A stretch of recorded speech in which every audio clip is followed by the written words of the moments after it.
Keeping up with everything happening in money, business, and the economy can feel really overwhelming. Think about it. Prices for houses and rent keep going up. People are spending too much money and not saving enough. Wages aren't growing fast enough.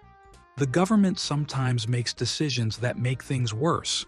All of this can make people feel worried about the future. But hey, at least it's not as bad as Canada. And actually, there is one country that might be doing even worse. Australia. Australia has some really big problems, but it has managed to keep things running, for now. Australia represents about 0.3% of the world's population. We're a drop in the ocean. But get this, we have close to 20% of the world's pokie machines. Turns out, we're the biggest gamblers on Earth. Australia is officially the worst on record, with the average property costing 8 times the median household income. Every year, a big bank called Credit Suisse made a report to see how rich people were in different countries.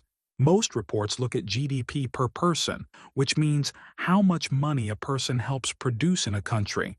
But Credit Suisse wanted to look at how much wealth people actually keep over time. For example, someone who earns a lot of money but spends it all on rent, food, and fun won't get much richer. But someone who earns less but saves their money and buys a house will slowly become wealthier. This report showed that Australians were really good at saving money and growing wealth. Even though people in America make more money, Australians still ended up richer overall. In fact, the 2024 report made by another bank after Credit Suisse shut down showed that Australians had the second highest median wealth in the world. The only country ahead of them was Luxembourg, a tiny, super rich country in Europe. The report used something called median wealth instead of average wealth. If you line up all the people from richest to poorest, the person in the middle is still very wealthy in Australia. Average means adding up all the money and dividing it among everyone. But this can be misleading if a few super rich people pull up the numbers. So, while the average American might seem richer, it's mostly because of a small group of billionaires at the top. The typical Australian is actually twice as rich as the typical American. But if Australians are so wealthy, why does the video say Australia is in trouble? The problem is that Australia didn't become rich by being smart with money. They just got lucky in a few ways and doubled down on those things instead of building a stronger economy. For example, Australia's real estate market is one of the most expensive in the world. Even cities in America that seem overpriced look cheap compared to Australia. And real estate is just one symptom of a much bigger problem. Australia has put all of its wealth into just a few things instead of building a more balanced economy. So, while it might seem like Australians are doing great, there are hidden problems that could cause big trouble in the future. Australia got rich by exporting natural resources, things like coal, iron, and gold that they dig out of the ground and sell to other countries. But here's the problem.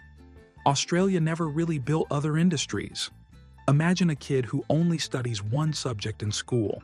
They get really good at that subject, but they ignore everything else. If they ever need to do something different, they'll struggle. That's kind of like Australia's economy. It relies too much on selling raw materials instead of making new products or industries.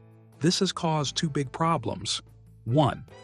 Investors don't want to put money into new businesses, or people with money would rather invest in mining because it's safe and predictable.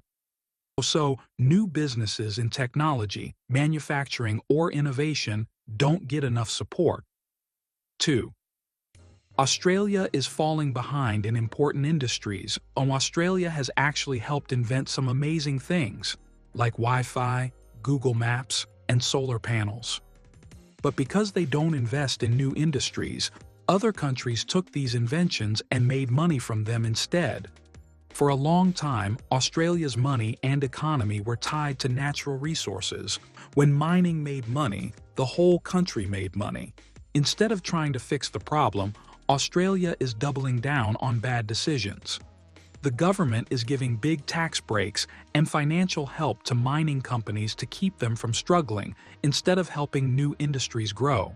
So, while it might look like Australia is still doing okay, the truth is that they're running out of good options to keep their economy going. Another big problem in Australia is gambling.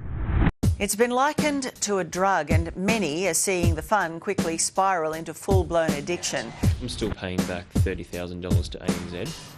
It's sort of like a silent killer in a way. We will keep going. I lost 10 years.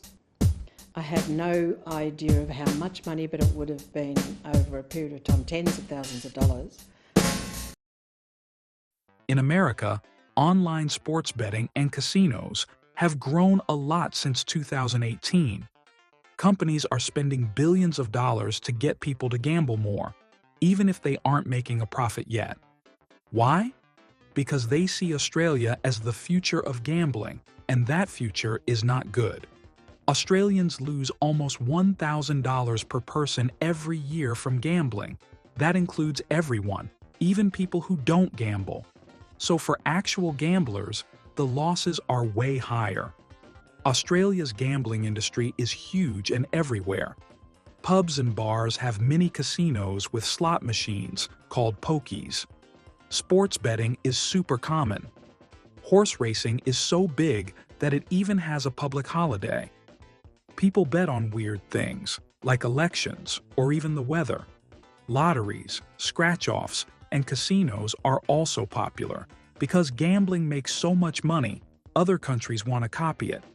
Big investors in America want to turn the US into another Australia because they think they can make trillions of dollars if people gamble as much as Australians do. But here's the problem. Gambling causes serious issues. Many people lose too much money, leaving them broke or in debt. Gambling addiction leads to crime, fraud, and even violence. Young men are the most at risk of becoming addicted. Since so many Australians hate how common gambling is, you might think the government would step in and make stronger rules. But nope. The gambling industry spends tons of money on ads and lobbying, convincing politicians not to change the laws. They claim that if the government makes gambling harder, people will lose jobs and the economy will suffer. So even though many Australians want gambling to be controlled, the government isn't doing much about it. And this is a bigger problem than just gambling. It shows that Australia is afraid to make big changes because they don't want to risk hurting their economy. The same thing is happening with the mining industry, which gets tax breaks even though it's causing long-term problems. Let's talk about real estate, one of Australia's biggest problems. Buying a house in Australia is crazy expensive. Even cities in America that seem overpriced look cheap compared to Australian cities. Most Australians can't afford a home until they're at least 36 years old, and the fastest growing group of first-time home buyers are between 40 and 49. Buying a house takes a huge mortgage, usually for 30 years. Many Australians reach retirement age still in debt. A common strategy is to use their retirement savings to pay off their home. This doesn't technically make them poorer, but it locks up all their money in real estate instead of investments or savings. And here's the catch. If they have no savings left, they can qualify for government pension money, since home equity isn't counted as an asset. So, for many Australians, using retirement money to pay off a home is actually the smartest financial decision, even though it shows how messed up the system is. Why are homes so expensive? The usual reasons apply, like too many investors buying homes to make money, not enough houses being built, more people moving to cities where housing is limited. But Australia has extra problems. 1. Super high income taxes. If you make over 120,000 USD per year, you pay 45% tax on extra earnings. 2. A broken tax loophole called negative gearing. This allows rich people to buy homes, report paper losses, and use that to pay less tax. Instead of investing in businesses, wealthy Australians just buy more houses to get tax breaks. This drives home prices even higher. Everyone knows this is a problem, but nobody fixes it. Because if the government removed these tax breaks, the housing market could crash, which would wreck the economy. Australia needs high immigration to keep things going.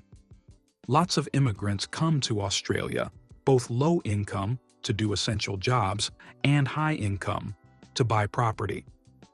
Over 40% of Australia's millionaires weren't born there. Many moved their wealth to Australia rather than earning it there. This creates a huge risk.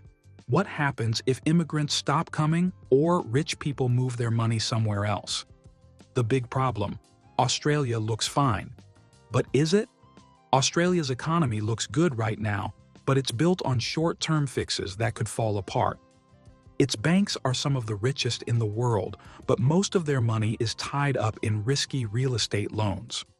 Workers are taxed heavily but aren't making more money. Businesses are struggling because it's too expensive to operate there. And at the end of the day, all the wealth in the world doesn't matter if it only buys you a tiny apartment hours away from the city. If you're Australian and this all sounds depressing, well, it could be worse. You could be from the UK.